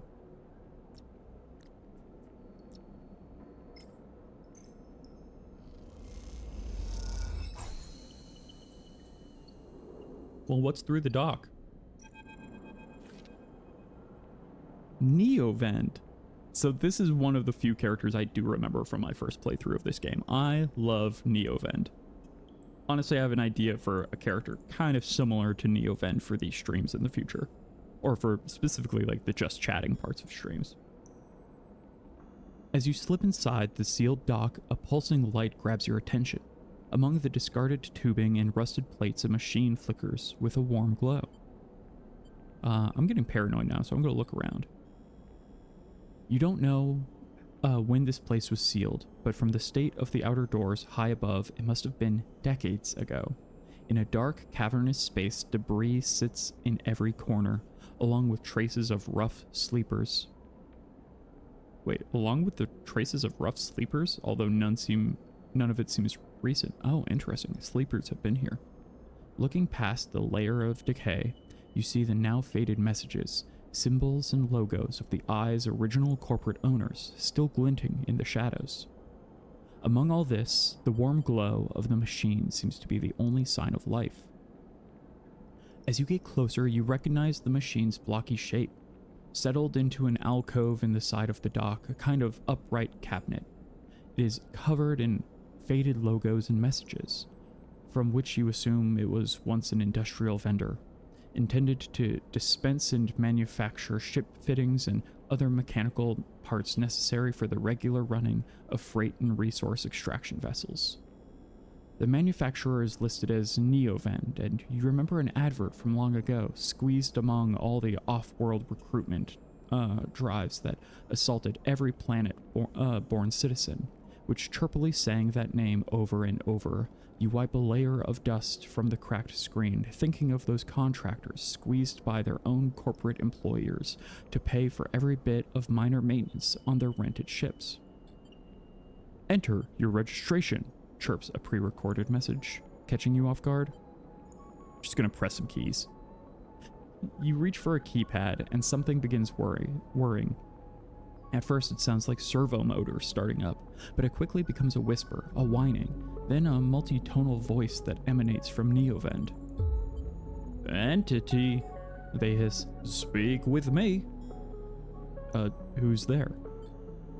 There's a squeal, almost like some strange mechanical swallowing or intake of breath, before the machine speaks again. I have need of you, and you have need of me. That squeal comes again, and you see that it is the 3D printing apparatus in the upper part of the machine resetting into place so that each time the servos can be orchestrated, producing that whirring, whining voice. You are in danger. Danger? The machine creaks. You are marked for deletion, entity. Hunter tracks you. The screech rattles through the empty dock. You remember the strange head, the figure, the threads closing in. Hunter. The Hunter Protocol. They taste your signature. The sudden whine sets your teeth on edge. You have seen them. It is the gift of an emulated mind. You close your eyes, and the skeleton of the station starts to thrum. Emulated minds are adaptable. Move where neurons cannot. The mechanism resets. But emulation makes you a target. Adaptable? Yes, you can move through networks, clouds, hardware, software. Neovend whines. But you cannot hide here. Hunter is there. The servos judder the vending machine's casing as they reset. The Hunter, search for me also. Hide in this machine. You look at the ruined vending machine, an unusual hiding place for sure. You can counter Hunter, but need entity outside machine. The light flickers. Need you. A screen attached to the vending machine with a swiveling arm comes to life. It displays a flickering map of the station, ghostly, threaded. The cloud. Points along the rim glow in deep red. Hunter is always gathering. Too much data. Must build nests, explains Neovend. Masters are gone, but continues to hunt. Bring this data. Raid its nests. Masters? Station builders. Solheim? The machine rumbles impatiently. Long gone. Their protocols still haunt. Bring offerings. Save self, Neovend says pointedly. Mutual needs means friends. They conclude, tired of the conversation. Good, because that voice was honestly tough to do. I might have to change that. I thought it would be fun, and then he talked way more than I thought he was going to. The whirring amplifies, and then suddenly drops as mechanisms within the machine click back into place. The glow fades, and you are left stood in the dark of the sealed dock, that whirring voice ringing in your ears. Okay, I think let's just, I'm getting close to the end of the stream for today. I'm gonna check out the overlook bar, see what's here. Okay, I can buy rations. That's good to know. That's pretty cheap. Which is, it's cheaper than the mushrooms, which is good. And then get a drink. The overlook isn't exactly a restaurant, meaning the only way you'll gain trust in, around here is with a stiff drink. Okay. Does getting a drink... I'm curious how much... Does it give me energy? Yeah, okay. Gives me 1 energy. That's great. So I can kind of top up with energy on that. And then let's go meet Ankita. Hey you! Want to earn some chit? Ankita stands beside a huge pile of tied together hull plates. She stretches out her back, her shoulders bulging beneath her flight suit. Make it 2. Ankita laughs. This goddamn station. She sighs and pinches the bridge of her nose. All right, come here then. You cross the docking concourse as she begins to split the plating into 2 bundles. What is with this place? She asks as she angrily lashes the massive plates together. Everyone wants their cut. Yeah, for the work we do, of course. She straightens up to an imposing height, her armor plates creaking, and looks you up and down. Or is it just you all think I'm an easy mark? We all need to survive. Ankita softens. I get it, I do. She shakes her head. But if I could just go one cycle without some jumped up grifter trying to take me for an idiot, then that would be nice. Ankita hoists 1 bundle of plating onto her shoulder. Come on then, enough chat, you've got to earn those chits. You struggle to shoulder the plates, but you do eventually. Ankita gives you a look. Ship's this way. And she sets off down the gantry at impressive speed. As you catch up to her, she turns down a passage, pushing through a small crowd of stevedores. Why are you doing this yourself? You mean why aren't I hiring those good folk? She nods back at the stevedores. I paid Haven Age enough. They're currently rinsing me for a mooring I can't vacate unless I fix up the ambergris or sell it off as scrap. Ambergris? Is that your ship? You catch on fast. She gives you another of her looks. She rapidly turns another corner as you trail behind. She got cut up pretty bad on our last job. I had to moor up here for a spell, but since then it's only gotten worse. Someone's got in and sliced the core from our ship mind. Now she's gone dark. She shifts the panels on her shoulder. The upshot is I'm short 1 ship mind with a ton of repairs to do, and the rest of the crew signed off the moment they got wind I'd be stranded. So yeah, it's been a time. Sorry to hear it. Yeah, I've seen worse, but I'm bleeding chits every cycle, so I need to get off. Fast. Ankita swings the plate from her back, almost knocking you over in the process. This is me. She hauls the 2nd bundle off your shoulder. You're the first person I've met here who might actually be considered helpful. She pauses, chewing her bottom lip. Look, you want to help? Come see me. I need a hand putting Amber back together, and you don't seem like the type to try anything stupid. No, I don't try anything stupid. I just am stupid. I come by it naturally. When you're a talent like me at being stupid, you don't have to try too hard.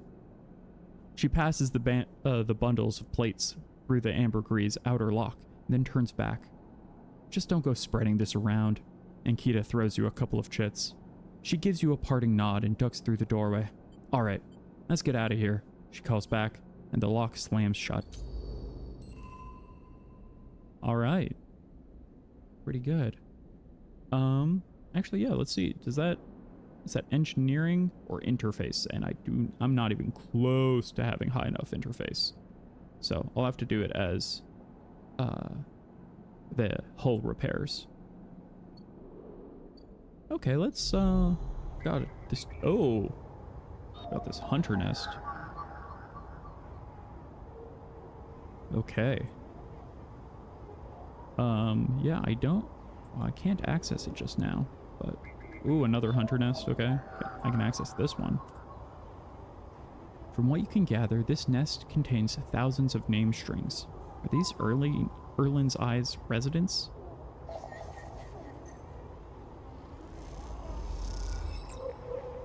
Oh, what did I get? I got hunter data. Okay. Yeah, and I didn't have a 1 to roll. So, let me see. Oh man, I forgot about Ethan and his dang debt. That's gonna be an issue. Oh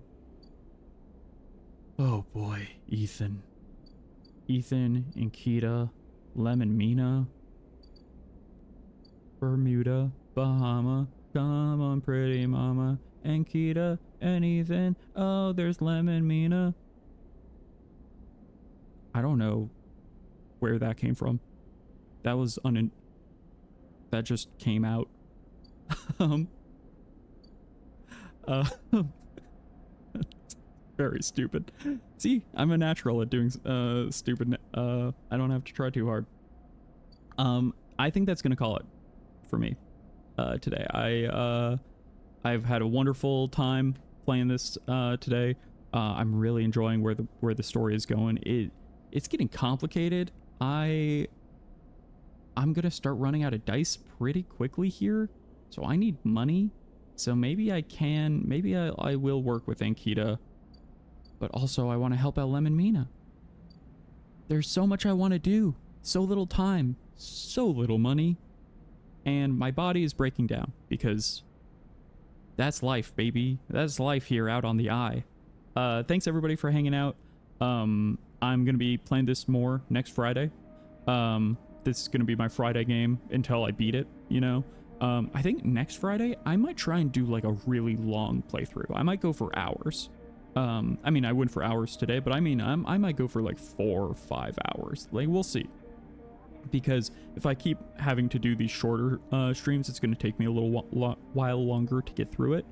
But I'm really enjoying it, and I feel like I'm getting into the groove, and it's not hurting my throat to talk and read as much anymore, which is great. So I'll be back on Monday with an art stream if you want to watch me draw some sci-fi like a sci-fi beach city. I'll be doing that Monday at 3 p.m. PST, and then I'm figuring out, I think I'm gonna go back to Pokemon Heart Gold randomizer. I might do that Wednesday. I'll figure out what day will work best for me then. That'll be a lot of fun, because if it's anything like last stream was, it's gonna be chaos, but in a very fun way. So all right, I'll be back later. I hope everyone has a wonderful time. Have a great weekend, and I hope to see you again sometime soon. Keep sleeping, citizen. How's that for like a little tagline?